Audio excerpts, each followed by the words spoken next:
between the tropics and between 600 and 2,700 meters above the sea. Places like this, in Peru. Our coffee is high-grown, hard bean, high-quality Arabica coffee. Our coffee is grown in countries like Mexico, Guatemala, Peru, and in Africa, Ethiopia. In Southeast Asia, we source coffee from Sumatra and East Timor, and it's all imported to our roastery in Guelph.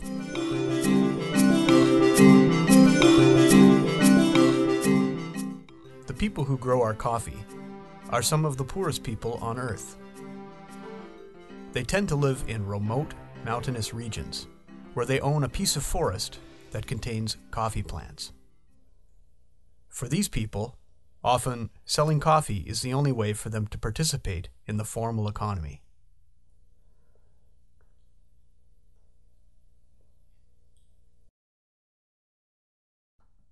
Our coffee is grown in the shade of tropical forests,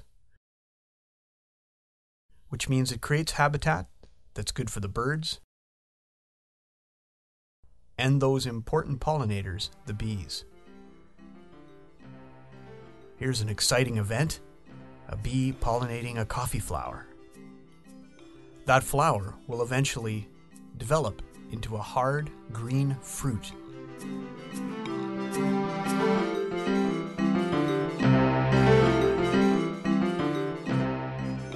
The green will ripen to a tasty red cherry. These cherries are harvested by hand by campesinos who grow our coffee. As you can see, the cherries aren't all ripe, so this campesino will have to return to this tree several times and harvest each time just the ripe berries.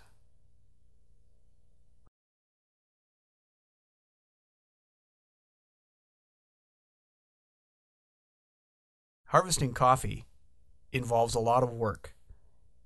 Not only is each bean hand-picked, but that bag of cherries has to be carried from the bush to the place where it'll be processed.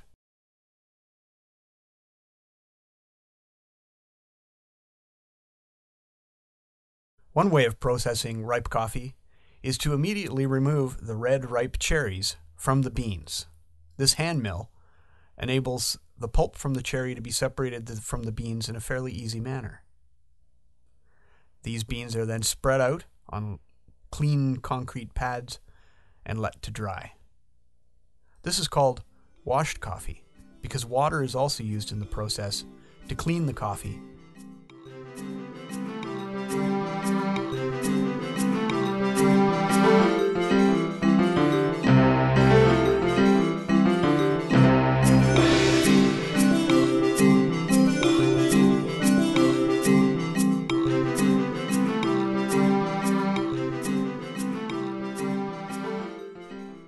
This is Ethiopia, the birthplace of coffee. Here, in these forests, again, grow many of our coffees. Sometimes, instead of removing the pulp from the bean immediately, the cherry is actually dried with the seed intact. This is called natural or sun-dried coffee.